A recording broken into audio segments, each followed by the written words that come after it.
what's going on, everyone? Welcome back to another episode of JT Sports Live. I'm your host, JT, here to give you guys my reaction to the final week of college football's regular season. Week 14 is almost in the books, not officially. BYU and Houston are still playing.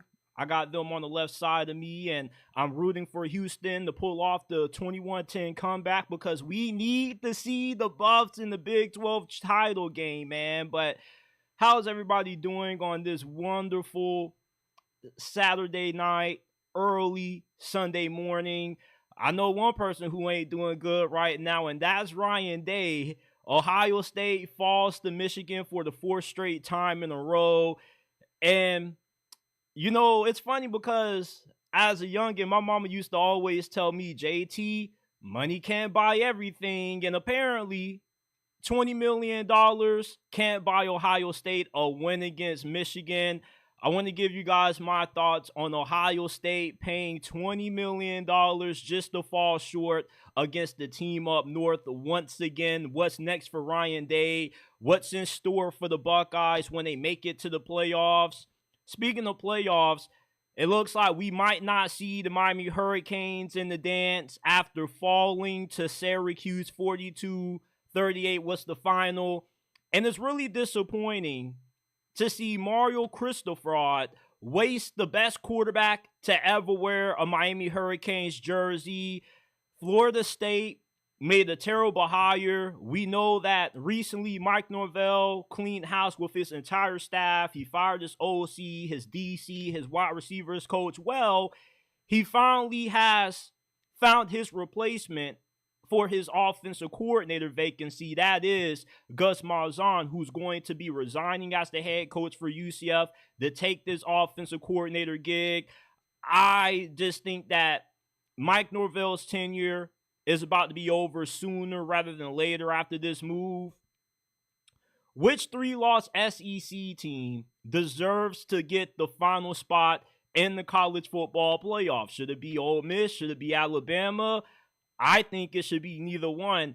Put the Gamecocks in the damn playoffs, people. If you're in the college football playoff committee right now, you're listening to this, put South Carolina in the playoffs. You cannot tell me, with the way South Carolina has played the last 2 months of the season, that they are not one of the 12 best teams in all of college football. Therefore, they deserve to be in. Who gives a hoot if they lost the head-to-head against Alabama or Ole Miss? You don't get to gloat about winning the head-to-head when you lose to teams that you had no business losing to.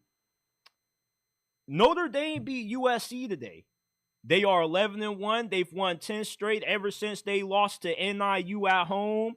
How far could the Fighting Irish go in the postseason?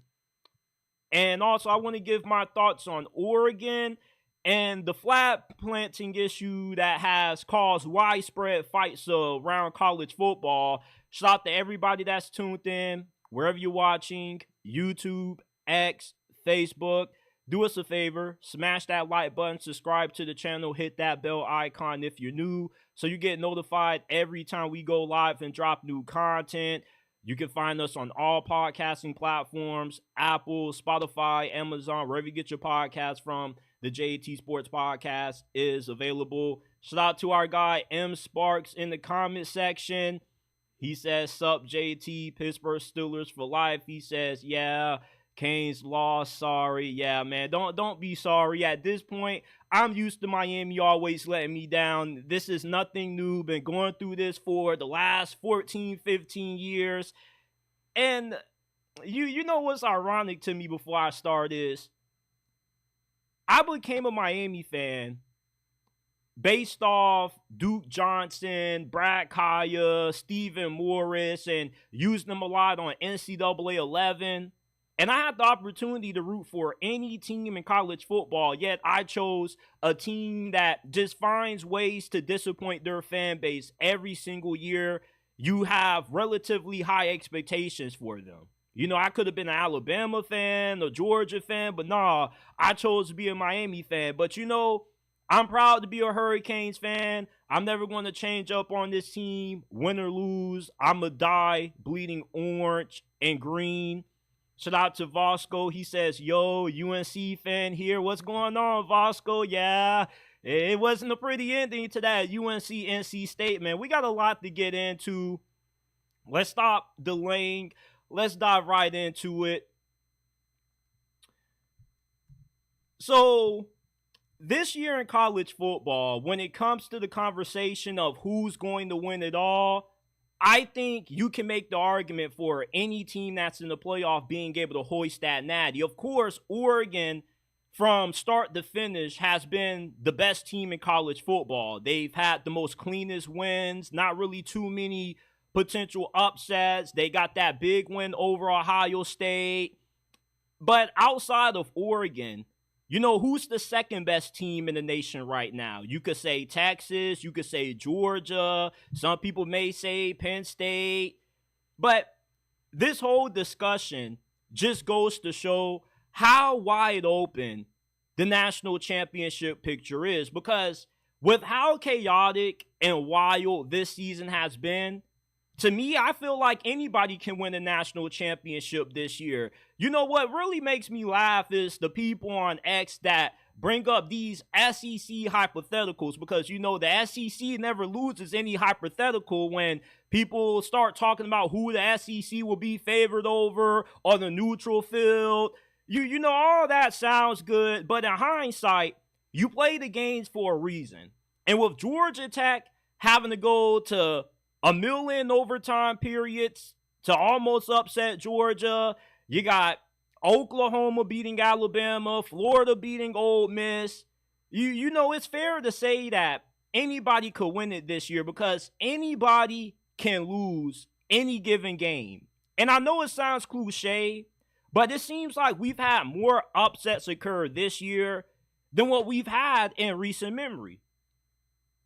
The thing that fans of this sport have been wanting for the last 10 to 15 years is parity. You know, what can we do to get more parity in college football? How can we level out the playing field where we don't have the same teams competing for a national championship every single year?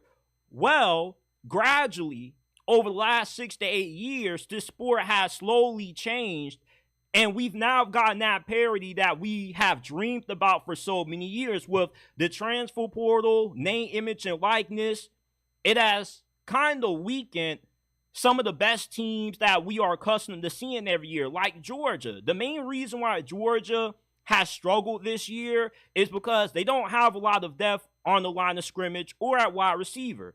And the reasoning for that isn't because lack of recruiting. We know that Georgia recruits at the top 3, top 5 level annually. But a lot of the guys who would have been backups for Georgia this year are starters for other programs. Whether it be they left Georgia because they wanted more money, Kirby Smart wouldn't fold, or you got guys that just left Georgia because they wanted the opportunity to start and they weren't going to get it staying in Athens. And with NIL and the transfer portal kind of weakening the schools like Georgia and Alabama, remember, the biggest reasoning for why Nick Saban retired was because he got tired of dealing with everything that came with the new era of college football, always having to re-recruit the players on his squad, having players come up to him, making NIL demands. He just got sick and frustrated of it. He just wanted to coach college football. He didn't want to deal with all of the other stuff that came with it in today's new era. And with the NIL and transfer portal kind of weakening some of the best teams in the nation, you can say that it kind of has helped them because schools like Texas, Ohio State, who have all the access to unlimited money, Oregon as well, can buy up all the best players. That is true, but there are going to be a lot of backups on those squads that are going to go for greener pastures because they want an opportunity. So therefore, yeah, they have a lot of great talent from the guys who are starting, but they don't have quality depth. So therefore, if 1 or 3 guys that they gave a lot of NIL money to in the transfer portal or out of high school go down with the injury, they're not going to have the depth necessary to still have as good as a season as what they could have if they didn't have those injuries. And with the playoffs expanding from 4 to 12 teams, we are going to have more blowouts in the first round, but you're going to see more upsets occur. The Big 12, I'm not going to look at the Big 12 as being anything less than what any of the other conferences are. I think that the Big 12, the ACC is just as good as the Big 10 and the SEC. And although the SEC and the Big 10, especially the SEC, has more depth in terms of quality teams compared to the other conferences, with how wacky this season has been, you can't pose these hypothetical scenarios and say, well, Alabama, Ole Miss should be in over Indiana because they would be favored over Indiana on a neutral field. If you give Indiana's Florida or Ole Miss schedule, they wouldn't be 11-1. The reasoning why you can't bring up these hypotheticals anymore is because this season has showed that you could be the best team in the world, go on the road, and lose to an inferior opponent. You could be a team like Georgia, favored by nearly 3 touchdowns, and still lose to a team that is nowhere as close to you as a talent standpoint. You know, look what happened to Ohio State today. Coming into this year, Ryan Day felt like it was championship or bust. They spent $20 million on this team just to fall short and lose to the team up north for the 4th straight year in a row. It shows you that just because you have a better roster, you recruit better than everybody else, doesn't guarantee that you're always going to win. And that's what I love about this year's college football season, because for the first time in my lifetime being a fan of this sport, I really believe that it's hard to pick who can win any given Sunday. I used to be knocking out all of my parlays last season. This year, I've only hit about 3-4 parlays out of a 14-week regular season because so many damn upsets have ruined my slips. And if the regular season has been this wild, imagine what's going to ensue once we get into the postseason. You know, if Ole Miss and Georgia, Alabama can have some struggling games or some really weird upsets, you mean to tell me that's not going to happen in the playoffs? Notre Dame, for all we know, could be hoisting up that gold national title championship when it's all said and done. You can't count out anybody this year. You cannot overlook any opponent that you play. There's just been too many upsets to ignore how wide open college football is this year in terms of the national championship picture. And that gets me to my next point. You know, when I was a kid growing up, my mama used to always tell me, JT, there are some things in life that money just can't buy. You can't buy love, you can't buy loyalty, and for Ohio State, you can't buy a win against Michigan. Ohio State falls 13-10 for the 4th straight year in a row against the team up north. Ryan Day improves to 1-4 all-time against Michigan. And what makes this loss more disappointing for Buckeye Nation than the previous 3 losses, why this one stings more, is because of the high expectations that you had coming into this year. You came into this season with the mindset that there was no chance in hell Michigan was going to be able to be the team that you invested $20 million into. When you think about the move that Ryan Day made to sacrifice play calling, hiring Chip Kelly as his offensive coordinator, getting Quinshon Judkins and Caleb Downs out of the portal. Both those guys were 2 of the best players available from that portal cycle last year. You get Will Howard, who was a pretty decent pickup as well. And what did you have to show for it? Where did that money get you? Another loss to Michigan. Will Howard in this game was not good.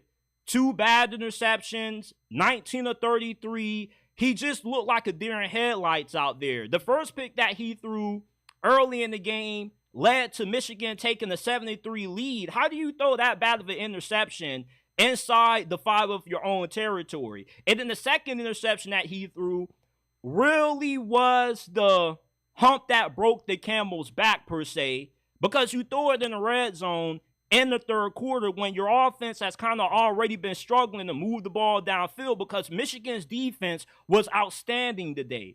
Their defensive line was phenomenal. Their secondary played great. And the missed opportunities that Ohio State couldn't capitalize off really costed them. Yeah, Will Howard threw 2 interceptions, but your defense came away with 2 interceptions as well. And yet you weren't able to capitalize off any of them. And then you missed a crucial 34-yard field goal, which should have been a cheap shot. All this money that Ohio State put into this team was in vain because you're not going to the Big Ten championship. And then 2, you still lost to Michigan, a team that didn't invest as much money as you did going into this season. All the guys that they have on their team are not making nowhere near the money that Jeremiah Smith is making or anybody else on Ohio State's roster is making. And that's what makes this loss so disappointing. This loss just hits different if you're an Ohio State fan because you really felt like this was the best team that money could assemble. Just for Michigan, a program that just paid like $12.5 million for a 6-star quarterback pretty much. You know, they're pretty much saying, we're going to get in the same stratosphere as you. And if Michigan is beating you without paying this much money for their squad they beat you with, imagine what they're going to do when they start investing more money into getting players out of the portal to improve their squad, paying guys and recruiting. They already are doing it. You know, this game shows me that eventually Michigan is going to be back at the same level as what they were before Jim Harbaugh left. They're kicking your ass without paying guys, and they're going to be kicking your ass still once they start getting all those big funds from their donors. And this game is going to give Michigan more ammunition to continue to believe in Sharon Moore. If Sharon Moore would have lost this game, there would have been legitimate questions about if he could have success at Michigan. But with this win now, he gave his whole entire program confidence in him moving forward. And Michigan, you just have to respect the fact that as ugly as this season was for them, they never bended on who they were. They never tried to change who they were. They stayed true to themselves. They won this game with crappy quarterback play. They've had to go through this entire season with ass quarterback play. And you want to know why it didn't matter? Because from a mentality standpoint, they're just miles ahead of Ryan Day. I don't think Ryan Day is a bad coach. I would take this dude in a heartbeat over Mario Cristobal down there in Miami.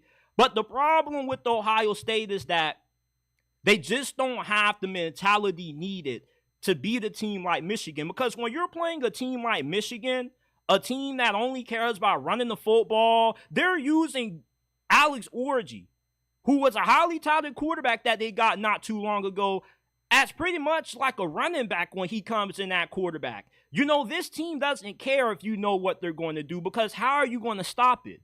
And when the team can just have success running the football on you and you know you can't stop it, it breaks you mentally. Ryan Day, after this game, when you listen to him in the post-game presser, you heard a broken man. Because no matter what, he still doesn't know what it's going to take to beat this team. And that brings me back to my first point. They paid $20 million for this team. And to lose for a 4th straight year in a row to your biggest rival, you see, that's how big this game is. That's why they call it the game. Ohio State could go on, run the table in the playoffs, win a national championship, but yet losing this game would be a stain on the season. Michigan had one of the worst seasons ever in the last decade, and yet nobody's really going to talk about it because of how massive of a victory this was for them. This is the Super Bowl for both teams in a sense. And it really leaves a sour taste in your mouth knowing that you put so much stock into this being the year, championship or bust, just for it to bust before you even get to the playoffs. You know, Michigan beat you not only without a good quarterback, but 2 of their best players were absent.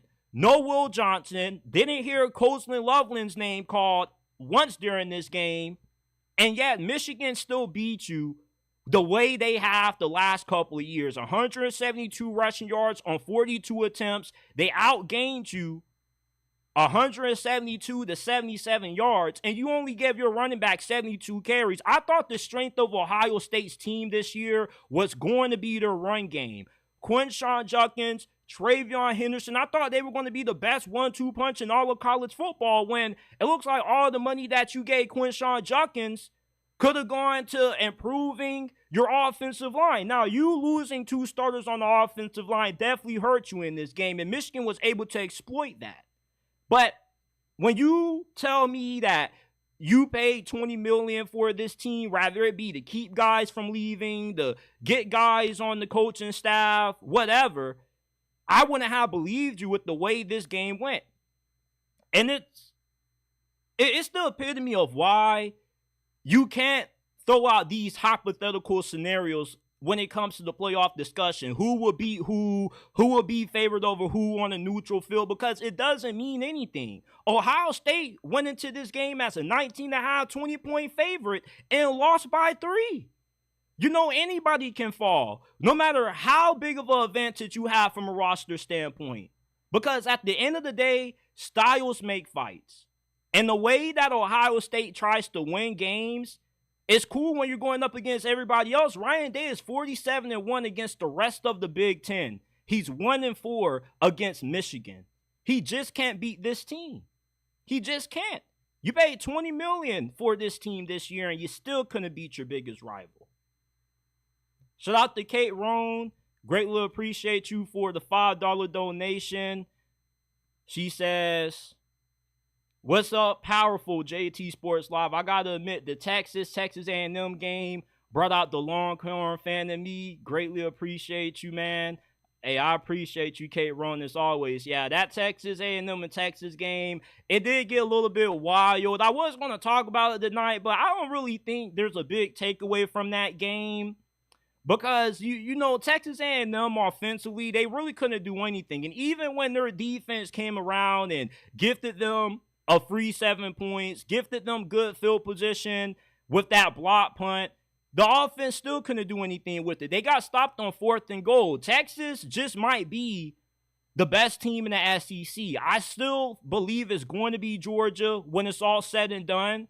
But, you know, one thing that I've been interested in seeing is, if Georgia plays any team for a second time this year, how's the outcome of that game going to go? Because if they played Alabama or Ole Miss again, I would take Georgia. But Texas, they beat. And they beat Texas with Carson Beck playing his worst game ever. 3 interceptions, no touchdowns. And I think Steve Sarkisian is a really good coach. So I want to see if Texas is going to be a different team the second go around against Georgia than what they were the first time they both played.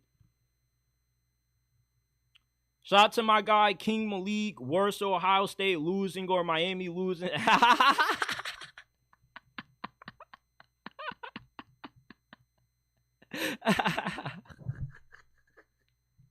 He said, which one's worse? Ohio State losing or Miami losing to a 3-star pharmacy, Syracuse? Hey, I think losing to Michigan was a lot worse because at least Miami didn't invest $20 million into their team. You know, and listen, I never said that Miami was going to win it all this year. I did feel like they were going to win the ACC, but after how they played against Duke, almost losing to Virginia Tech and Cal, I quickly realized that that was a prediction that was going to be wrong. And, you know, the more I started talking to my homeboys, the more I started telling them, you know, actually, bro, if Miami plays SMU in the ACC championship, I would take SMU. Some of y'all don't know this, but the current head coach at SMU, Rhett Lashley, actually was Miami's offensive coordinator when Manny Diaz was there. And when he was the OC, Tyler Van Dyke had an incredible freshman campaign, but when he left for the SMU job, he fell off. I really want Miami to fire Mario Cristobal and hire Rhett Lashley, but that's not going to happen. But, you know, I'm really disappointed that Miami wasted, you know, the legacy of Cam Ward.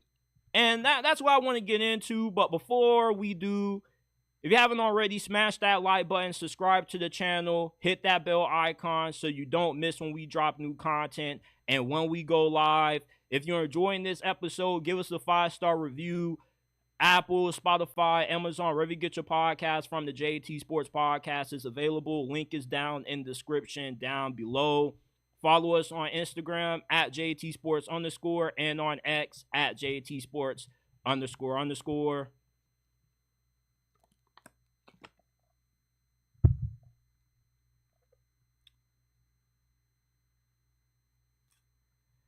It's a damn shame how Miami wasted the best quarterback to ever play for this program. Cam Ward is Miami's all-time single-season leader in passing yards and passing touchdowns. He is going to be a finalist for the Heisman Trophy this year. And this is the best season that Miami has had since 2017. And you really felt like the stars were perfectly aligned for Miami to win the ACC title. If there was ever a perfect opportunity for Miami to truly be back, in my opinion, it was this season.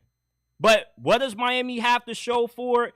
Going 10-2, losing to Georgia Tech, and losing today 42-38 to Syracuse.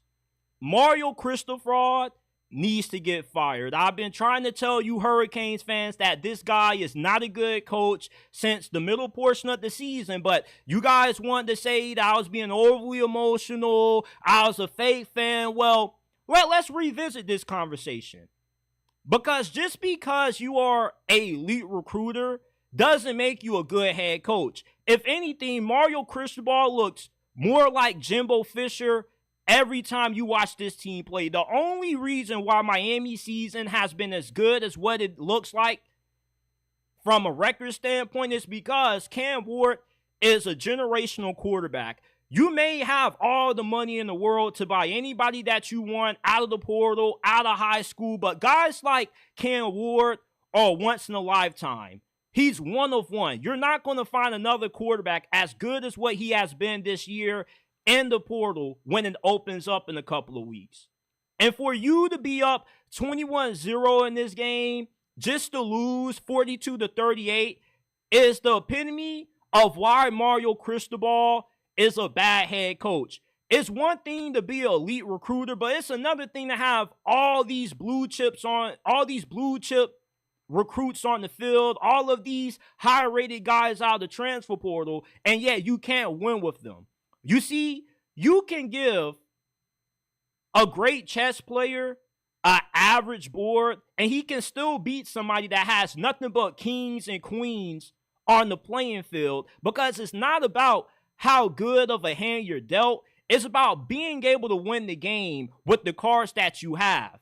So you give a guy like Mario Cristobal more, and he continues to underachieve. I don't need to see another year of Mario Cristobal to understand that this man is not going to be the right person to lead the revival of Miami football. Because talent acquisition is one part of what it takes to be a good coach. You still have to be a good game day coach, which is what Mario Cristobal lacks in.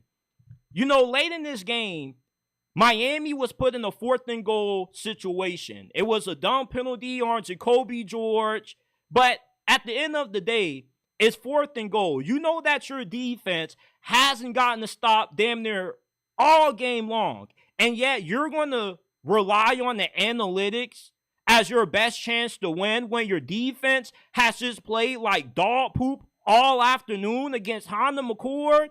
Honda McCord was out there looking like a Ferrari today. 26-36, 280 passing yards, 3 touchdowns, no interceptions. He played flawless football, and yet this defense couldn't stop him. Is the defensive coordinator a problem? Yes. Does he need to go? Yes, Lance Guidry needs to go. But to act like Mario Cristobal deserves no blame for hiring this bad defensive coordinator is pure insanity. Just because you get tired of going through coaches and you're tired of starting over year after year when you get another whiff, doesn't mean that you stop trying to find the right guy. Mario Cristobal, when he left, Oregon fans celebrated. because they knew whoever they were going to get was an upgrade. Dan Lanning has Oregon competing for national championships. Is Oregon losing to teams that they have no business losing to? No, Mario Cristobal is, though. And Mario Cristobal was such a good head coach. Oregon shouldn't have been able to upgrade the way they did by losing him. Losing a guy like Mario Cristobal should have crippled Oregon football. But instead, all they've done is elevated with Dan Lanning. You know, I'm not going to say that the players shouldn't be held responsible for this loss, because at the end of the day, the players have to execute. But at the end of the day, the coaches have to put the players in the right position to win. And early during this season, when Miami barely beat Cal, barely beat Virginia Tech, I knew this was destined to be a major disappointment. You can't overlook flaws. Eventually, flaws come back to show themselves in the worst way. You just can't keep hiding problems underneath the rug, because eventually you're going to have too many problems that you can't hide anymore. And it's pretty obvious that Mario Cristobal just is not going to work out in Miami. When you're in a shootout with Duke, you're barely beating teams that you're favored to blow out. It's a sign that you're not a good head coach. You don't know how to strategize correctly. You don't know how to game plan. And when Cam Ward declares for the NFL draft in a few days, next season is going to be right back to the basics with Miami football. I'm still going to be supporting this program, but I refuse for the rest of my life being a Hurricane fan to ever have high expectations for this program. I want Mario Cristobal fired, and I want him replaced by Rhett Lashlee. Rhett Lashlee is an actual good coach. Why do you think all these former Miami players always transfer to SMU and ball out? Because Rhett Lashlee puts them in position to do so. Why did Tyler Van Dyke fall off after Manny Diaz got fired?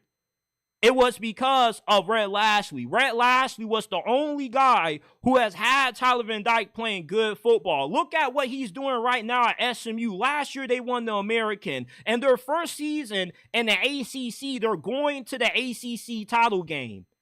Rhett Lashlee is a fantastic head coach, and he's doing more with way less of a budget than what Mario Cristobal had to work with this year. What happened to all these defensive linemen, guys like Tyler Barron and whatnot, who Miami gave up a lot of NIL money to acquire? Where were they in this game?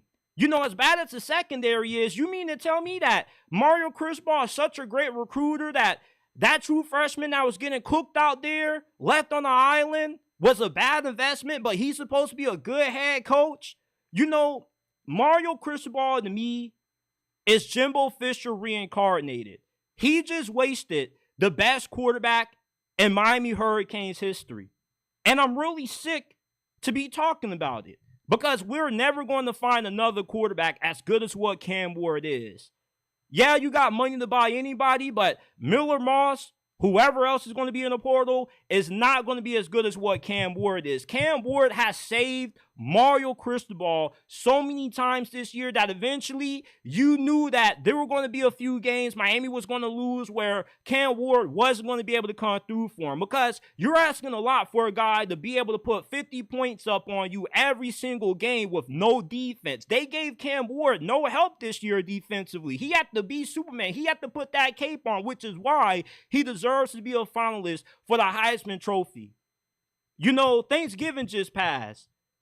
The things that I'm thankful for outside of my family and everybody that subscribed to my channel is Cam Ward. Because although this season is going to end in a massive disappointment, at least Cam Ward gave me a reason to be optimistic for a little bit.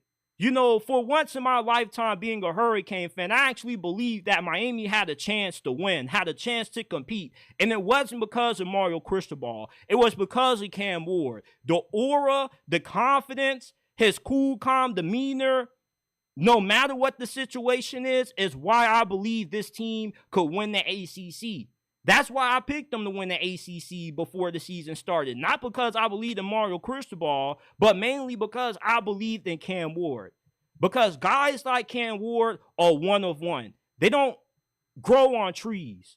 And when he leaves, it's right back to the basics for Miami. 7-9 wins max. So Shout out to Crystal Vegan Smith. He said Cam Ward was winning the Heisman. Feel you, man. So tired. The receipts are real, but you have to take it week by week. Sometimes you get it wrong. ESPN does it all the time. I would say the live chat here is always hilarious. Gives me a ton of enjoyment. Shout out to everybody that's tuned in, man. Wherever you're watching, YouTube, X, Facebook. Smash that like button. Subscribe to the channel. Let's keep it going. So Florida State has hired their new offensive coordinator. They are bringing the Gus Bus to Tallahassee, people. Gus Malzahn is stepping down. He is resigning as the head coach of UCF football to take this offensive coordinator job, to try to get the Seminoles offense back on track in 2025. And just being honest with you guys, this was probably the worst hire Florida State could have made to fill their offensive coordinator vacancy, because Gus Malzahn does not have a good track record of being able to develop quarterbacks. This season alone, UCF threw out 4 quarterbacks this year. KJ Jefferson was a solid quarterback at Arkansas. You would have thought that him going to UCF would have made them a dark horse Big 12 title contender. Instead, they've been the doormat of that conference this year. Not only is Gus Malzahn not good at developing quarterbacks, but he also has given up play calling several times. You know, at Auburn, you remember when he gave up play calling duties to hire Chad Morris as his offensive coordinator? That did not go well. That's one of the final moves that eventually got him pushed out of Auburn. He runs an offense that is heavily dependent on RPOs and read options, which requires you to have a super athletic quarterback. And more times than not, you're not going to find a quarterback that not only is a good athlete for Gus Malzahn's system, but also somebody that's a really prolific passer. So Florida State, to me, they made a massive mistake hiring Gus Malzahn as OC. If you would have hired Dan Mullen, or you would have hired the offensive coordinator for Boise State, or stole somebody from the Kyle Shanahan, Sean McVay coaching tree, that would have been a good move. But hiring Gus Malzahn, who has called plays at his last couple of stops and has ultimately not really had a lot of success because of his play calling, just made no sense at all to me. And another thing about Gus Malzahn is that I keep reading that he's a good recruiter.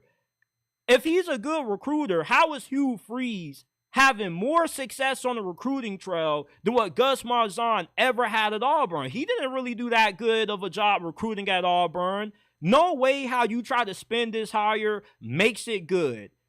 He can be an upgrade from the guys that you had calling the plays last year, but that's not really saying much. That's like me saying, okay, I may stink because I didn't take a shower, but I won't stink as bad tomorrow after I wake up. You know, you still stink regardless. You just don't stink as bad. And that's the situation that Florida State is in. You're basically saying that this guy who hasn't really had a lot of success calling plays as a head coach his last couple of stops, all of a sudden is going to pick up the pieces and lead Florida State back to glory. The best year Gus Malzahn had calling plays at Auburn was the year they had Cam Newton. And the reason why you can't give Gus Malzahn credit for the success they had that year with Cam Newton is because Cam Newton was freaking Superman. Look what happened the year after Cam Newton left. They were awful. Gene Chizik is one of the worst national championship winning coaches in the history of college football. And when Gus Malzahn got the Auburn job, yeah, he started out really hot. You know, he went to a BCS national championship with Nick Marshall at quarterback. But when has a quarterback under Gus Malzahn ever developed into an NFL caliber QB? The best quarterback that he has ever developed was Jarrett Stidham. He was somebody that he got from the transfer portal. Look at what happened with Bo Nix. When Bo Nix left Gus Malzahn in Auburn, he went to Oregon, got coached up by Kenny Dillingham, the current head coach at Arizona State that has turned around that program, has them most likely headed to the Big 12 title game. Will Stein is also going to be a future head coach, and Dan Lanning is one of the best head coaches in all of college football. When you get good coaching, it elevates you. It prepares you for the NFL. Bo Nix was an average quarterback when he was at Auburn. When he transferred to Oregon, the expectations were not too high. Bo Nix had one of the greatest career turnarounds that we might ever see in college football because he left a poorly coached situation and went to a better one and elevated. And look where it got him. Drafted in the first round of the NFL draft. He's having a lot of success with the Denver Broncos right now. That shows you that Gus Malzahn is not a good play caller. He's not a good coordinator. If Gus Malzahn is so good, if Gus Malzahn is so great of an offensive mind and he's going to be a good hire for Florida State, why is it that Bo Nix, the year he left Auburn, he becomes a Heisman contender right out the gate at Oregon? Because he received better coaching and he received better development under Dan Lanning's staff in Eugene than what he ever did at Auburn. This is going to be a hire that massively backfires in Mike Norvell's face, and it's going to be one of the final moves that leads to him getting fired.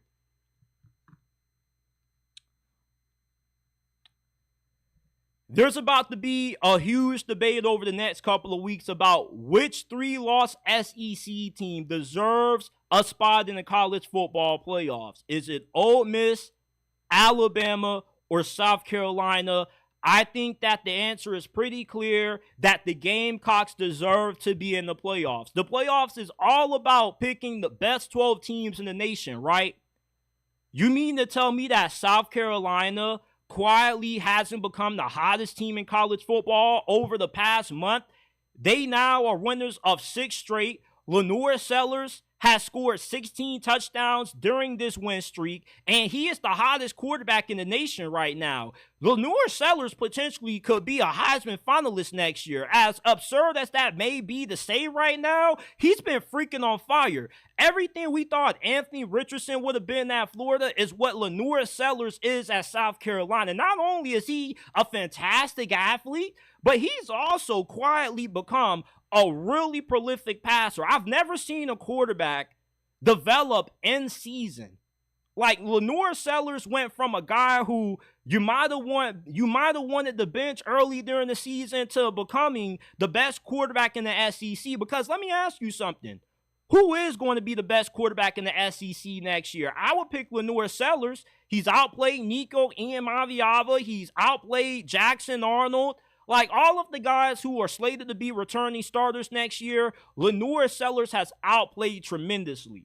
They have a great defense. Dylan Stewart, a bunch of guys on that defensive line are really good at generating pressure on the quarterback. You know, they got an experienced secondary. South Carolina is the prime example about it's not how you start, it's about how you finish.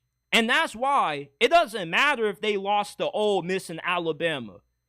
Right now, you can make the argument that South Carolina is the better of the 3 teams between all of them. You know, Ole Miss and Alabama are not the same team now as what they were when they beat the Gamecocks. If the Gamecocks were to run it back with those 2 squads, they probably would win. Head-to-head only matters when you're not losing in teams that you're supposed to beat. All of South Carolina's losses this year have come to ranked teams. They didn't lose to any team that they had no business losing to, rather it be at home or on the road. Ole Miss lost to the worst team in the SEC this year, that being Kentucky.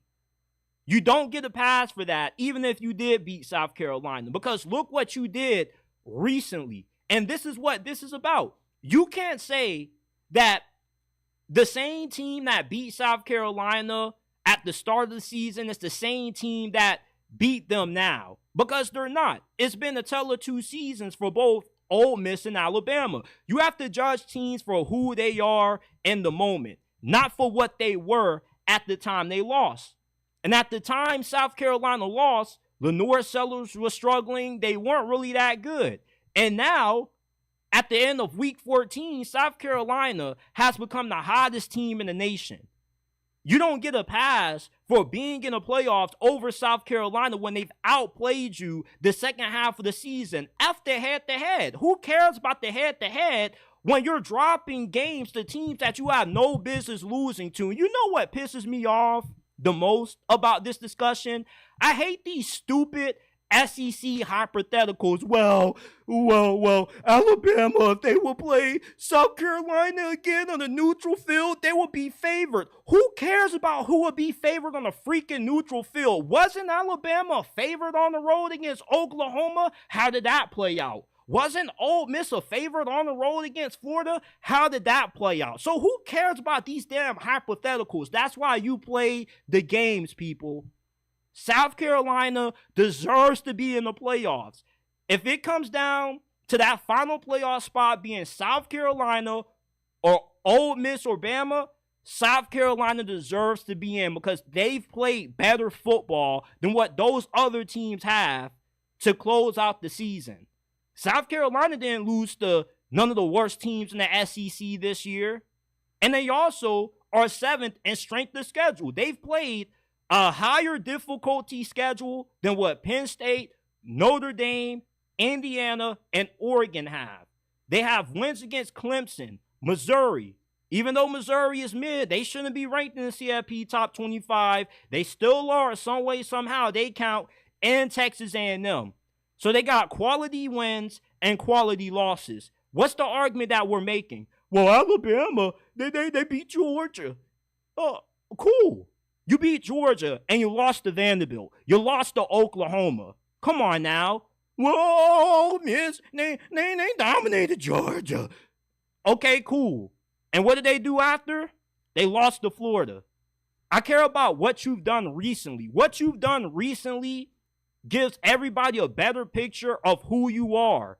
You can't say that you are one of the best 12 teams in college football because you beat South Carolina early during the season when during the second half of the season, you look like an above average SEC team. South Carolina should be in the playoffs.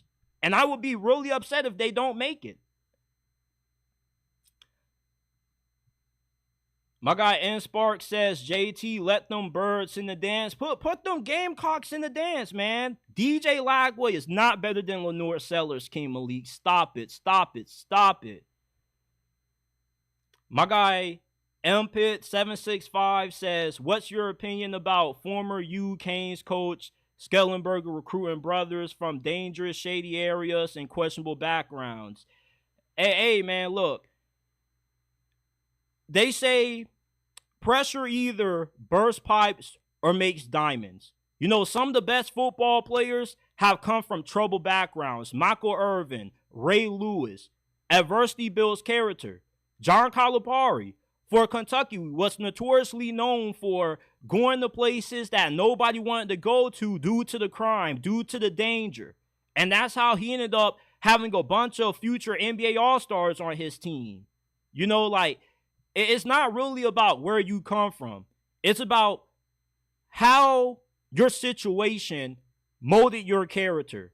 Some of the best players that ever played the game of football didn't come from the most ideal places. And, you know, coming from somebody who has not always lived in the best situations, you know, I feel like, you know, my environment kind of helped me become a smarter individual. Now, for some people, you know, you could be a product of your environment. You could be recruiting kids out of bad neighborhoods and they turn out to be good football players with just awful human beings. But that's with anybody. I know people that have come from the best of backgrounds, like Mikey Williams. And look what's happened to him. So it really doesn't matter about where you come from. What matters is about you, the person. But technically, a lot of coaches like going after players from, you know, shady backgrounds, shady areas, because being in those situations can mold you into a better person. Having to man up and take care of the household at a young age teaches you responsibility. It teaches you, you know, how to win the game of life despite being dealt a bad hand. Life is 10% about what happens to you and 90% about how you respond. You know, some of the best football players that I've ever known were unranked. They came from troubled backgrounds. You know, when I played high school football, we had these two twins that were Haitian. And you ever known people who were just naturally built, like they just had a naturally big, muscular bodybuilder kind of physique, even though they didn't really work out that much? That's how these two individuals were, and they were twins. They played running back and linebacker, and they were always built this big. No diddy. But I've known them ever since my 6th grade year in middle school, and when they played on the high school team that I was on, you know, they were just built like guys that you look at and you say, oh yeah, like you should be a 5-star. You definitely have NFL potential, because they were like 205 pounds my freshman year. They were ripped, they were cut up, but they were massive athletes. You know, you can tell when certain players at a high school level are destined to be good in college or NFL bound, because they're just so dominant in terms of their size, their speed compared to everybody else on the field. That's how good these two guys were. But the issue is they were troublemakers off the field. You know, they were in gangs, they were in and out of juvenile detention and whatnot. And one of the twins had a LSU scout that used to come up to the school at the beginning of my junior year. He was coming up to the school for 3 straight months in a row during spring practice. And for those of you guys who play high school football, you know that during the spring period is normally when you start getting a lot of offers. Well, the guy who he was looking for, one of the twins, already had an offer, a full ride from the University of Minnesota. And this LSU scout kept asking my coach, where was he? And my head coach at the time didn't want to tell him that the guy he was looking for was in jail, because he was hoping that, you know, he would get out, return, and, you know, he'll, you know, kind of put it underneath the rug. And, you know, both of them are locked up right now on attempted murder charges. But that just goes to show you that, you know, some of the best football players aren't always the guys who are ranked. These were two guys who were just so athletically gifted, so genetically gifted, that if they would have had their head on right, if they weren't in the streets, and my head coach tried to look out for them. You feel me? Every time they got in trouble, every time they got arrested, they came back out. He let them back on the team because he wanted better for them. He wanted to give them the opportunity to turn their life around, no matter how many chances he had to give them.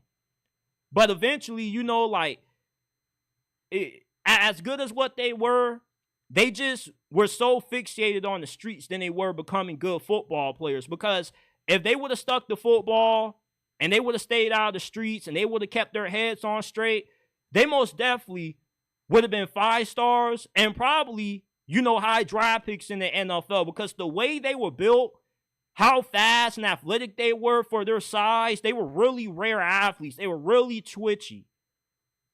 So, you know, sometimes it's not always about the area that you come from. You know, the area or the environment you come from can either mold you into a better person, or you can just become what your environment is. There's a few more things that I want to hit on before we get up on out of here. I appreciate everybody that's tuned in. So Notre Dame, they are 11-1 after their win over USC. They are winners of 10 straight in a row ever since they had that disgusting loss at home to NIU. And they've looked like a way different team since. Riley Leonard is really effective throwing the football now. He has a pretty good QBR rating. He's pretty accurate, and he's a really good runner. But their defense has been outstanding. And even before that NIU loss, their defense was playing out of this world. And Notre Dame, even though they normally don't tend to have a lot of success in the playoffs based off what they've done in the past, I believe this year could be differently. You know, I'm not saying that it's a lock. Notre Dame's going to make it to the Final Four or the national championship, but they definitely have a really good chance at doing so, especially if they get matched up in the first round where they got to go on the road to play Tennessee. They got to go on the road to play Georgia, potentially. I don't think there's too many matchups that Notre Dame could have in the first round where they don't have a chance to win. The only thing that concerns me about Notre Dame is how effective are they going to be throwing the football against a defense like Tennessee, because they are a run-heavy team. And if you take away the run game and you make them one-dimensional where they have to beat you with Riley Leonard's arm, I don't think that game will favor them. But their defense is so great with the length that they have at secondary. I was watching that USC game earlier, and one guy had a crazy interception inside the red zone. You just have this tall, long, and lanky, muscular corner. When you look at Notre Dame's defense, especially the guys in their secondary, they're just really long and super athletic. Think Sauce Gardner, but more freakishly gifted athletically. That seems to be the kind of players that Notre Dame has in their secondary. And Notre Dame, with how great their defense is, they match up well with anybody. They got great depth on the defensive line. They got great depth everywhere. Offensively, you know, I don't know if they would be able to put 30 on Georgia, but I think that their defense is good enough where there's not a single game they don't have a chance at winning unless they have to play Oregon or Ohio State. If they have to run into any of those two teams in the playoffs, I don't like the matchup.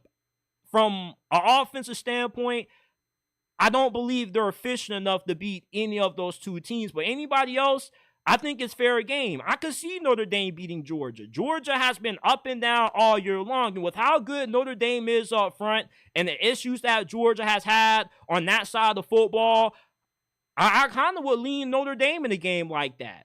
Notre Dame is one of those teams that, depending on the matchup in the first round, depends on how far they could go in the playoffs. As long as they can avoid Ohio State, Oregon, I don't think there's a single game you could say Notre Dame doesn't have a shot at being able to win. Like, they have to play Penn State on the road. They would easily win that game because both Penn State and Notre Dame are kind of the exact same team. Drew Aller is a slightly better quarterback than what Riley Leonard is, but the issue with Penn State is kind of the same issue that Notre Dame has. They don't really have a lot of dynamic playmakers on offense, and particularly the wide receiver position. But they do have a bunch of great tight ends. Penn State has one tight end. Notre Dame seems to have like 2 or 3 of them. I was watching that USC game earlier, and they had tight ends making all kinds of crazy plays. Moss and folks, you feel me? Really good runners after the catch. Like, Notre Dame is one of those teams that they have their identity.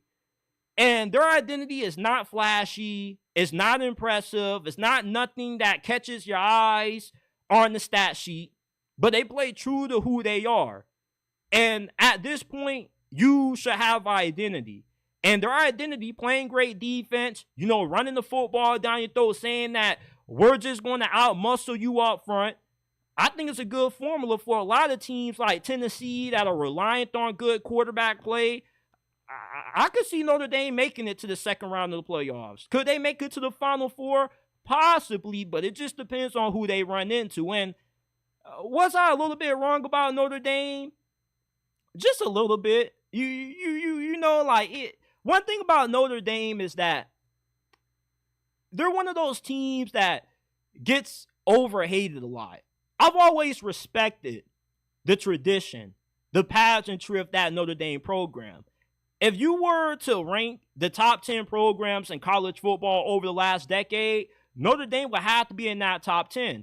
They don't have the playoff success or any national championships, but they have consistently been in the conversation. You know, they've been in New Year's Six bowl games. They've been in playoff games. They've been in the national championship. You know, with the team they have this year, this may be the best team that they've ever had because for once, they're not going to be going into these games where they're at a huge disadvantage up front from a talent standpoint. I was listening to Manti Te'o, who was on that Notre Dame team that got dominated by Alabama in the BCS National Championship, and he said that as soon as they saw Alabama come out of that tunnel and he saw the size differential between them and Notre Dame, he knew they were in trouble. But this year, though, Notre Dame has all kinds of cyborgs and freakish athletes on that defense. And I really believe that defense makes them a dangerous team come playoff time. Now, college football this year has been wide open because there aren't any teams that you can say are elite but one. and that being Oregon. Oregon, from start to finish, has been the most consistent team in college football. Yeah, they've had their fair share of scares, like against Idaho State and Boise State early during the season, but they were able to win those games. And they were able to also beat some of the best teams on their schedule, like Ohio State.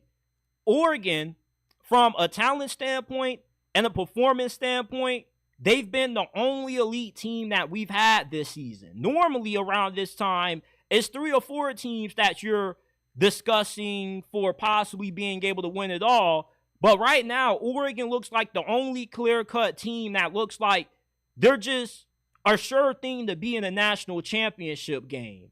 And to me, Oregon is the new Georgia. During the middle of the season, Joel Klatt had called Texas somewhat of the new Georgia. But Oregon, to me, is Georgia on the West Coast. When you look at how this team is constructed, they look exactly like those Georgia teams that won back-to-back natties. They have these X-Men up front on the offensive line, defensive line. You got guys that are 300 plus, probably running like 4.8, 4.9 in the 40-yard dash.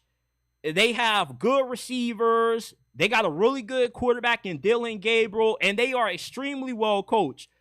And the ending to the Ohio State game, Dan Lanning intentionally committing a penalty because he knew that it would prove to be a disadvantage to Ohio State based off the situation, and the NCAA having to go back and rectify those rules shows you how well coached Oregon is.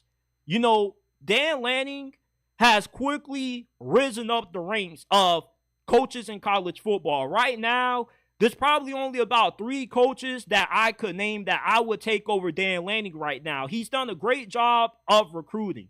Now, some of that has been helped to him having unlimited NIL money thanks to Phil Knight. But as we've seen with Jimbo Fisher and Ryan Day and Mario Cristobal, just because you can buy all of the best players out of the portal and in high school doesn't guarantee that you're going to win, because you still have to put them in position to maximize their skill set. And that's what Dan Lanning has done. Look at his last 2 offensive coordinators. Kenny Dillingham. Look what he's doing at Arizona State. I think Arizona State hired Kenny Dillingham after only his first year being the offensive coordinator. He quickly has turned around Arizona State football. Will Stein is going to be in high demand for a lot of head coaching jobs over the next couple of weeks. You know, Dan Lanning, not only is he a great coach at preparing his team, motivating his guys, but he's really good at assembling a really good roster. And the moment I knew that Dan Lanning was going to be one of the next great coaches in college football was when he gave that pregame speech against Colorado last year. Now, you guys remember I went viral last year for saying Colorado was going to upset Oregon. And, of course, it aged horribly. A bunch of the Oregon Barstool pages were posting it. Trayshawn Holden reposted it as well. But I knew I effed up making that prediction as soon as I heard Dan Lanning's pregame speech going into that game. He said, the Cinderella story is over. They're playing for clicks. We're playing for wins.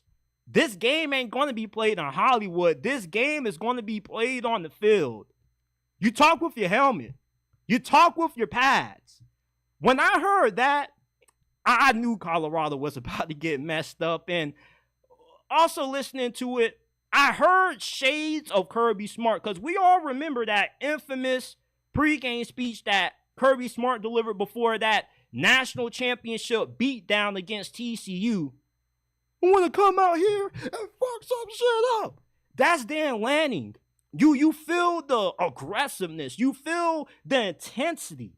And Oregon plays with that same level of passion and intensity on the field. You know, I'm glad that I don't have to suit up and play Oregon, because you're just looking at guys who are just, you ever seen some of these guys running at the combine that make you go, bro, what the hell are you? And what the hell were your parents feeding you? Like, some of the guys that Oregon has on their team need to be drug tested, because I don't know if they're not doing steroids. Hell, I don't even know if some of the guys on Oregon's team are freaking human. It's like they got a whole team full of mutants, a whole team full of freaking X-Men. Like, there is a big difference between Oregon and the rest of the other teams in college football, just with the speed, the athleticism, and the size that they have on both sides of the football, kind of makes them the little bit of an equivalent to what an NFL team is. And they don't really have any weaknesses at all. This is it for this episode of the JT Sports Podcast. Shout out to everybody that's tuned in. Shout out to my guy Shadow Band, always doing great work as the mod. Shout out to my guy Soul Tired. Shout out to my guy M Sparks. Shout out to my guy King Malik. Shout out to Soul Tired. Shout out to Mr. Pitt 765. Shout out to everybody that tuned in to tonight's episode.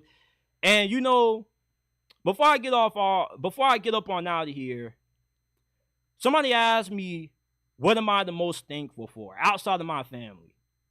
And I told them, everybody that subscribed to my YouTube channel, because you guys are like my second family. You feel me? And when I was in college, you know, I just felt like I was in a box. You know, I was often depressed. I just got to a point where I just didn't really give a damn anymore. You feel me? But the only thing that really helped me get through college was being able to come on here and talk about sports. And I'm really thankful that you guys tune in and you guys support me. Every time I think about giving this up, you guys keep telling me, keep going, JTU. You feel me? And it's crazy how, you know, a few weeks ago I was in Walmart. And I walked past two people and they were just strangely eyeballing me, like size me up. And I was like, bro, the hell you looking at? And it was like, you're the YouTuber. I was like, yeah. Then they start talking about football. And it's just crazy. Anytime I go to a place that's like Walmart or Target or someplace like that, I always get recognized. And it's crazy because I only got 17,000 subscribers. I don't know if it's the thumbnails or what it is, but I'm starting to get a little bit recognized now. So it's like, you know, doing this has helped me a lot in life. It's teach me discipline. It's teach me, you know, dedication, understanding that success with everything doesn't happen overnight. And I just can't reiterate how thankful and grateful I am for everybody that is subscribed to the channel, everybody that donates, everybody that watches the videos. And you know, I'm just so thankful to have this platform because there's a lot of people that wish they could be in my position right now, you know, trying to pursue this as a career full time. And every day I wake up, you know, as stressful as this can be sometimes, you know, I'm really blessed that I have the opportunity to talk about what I love for a living, and people actually want to listen to me. People actually care about what I have to say. So I appreciate you guys for supporting me. I'm so thankful for every single one of you guys that have been subscribed. You know, I remember people who have been watching me before I even grew dreads. I remember people that watched me when I was in 11th grade. You feel me? There's people that, you know, they tune into the channel every once in a while. They're like, damn, bro, like, you look so different. Like, you sound so differently from how you did 4 years ago. You know, like, I'm forever grateful for every single one of you, new and old. And I can't reiterate how much I'm just so blessed and thankful for this platform. So I appreciate every single one of you. I'm thankful once again. And, you know, shout out to everybody that tuned in. Before we get up on out of here, if you enjoyed this episode, you want to support us, like, subscribe, and give us a 5-star review wherever you get your podcast from. Apple, Spotify, Amazon. The links are down in the description down below. Giving us a 5-star review is the equivalent to donating $1,000 to the channel. Greatly helps us out a lot. I will see you guys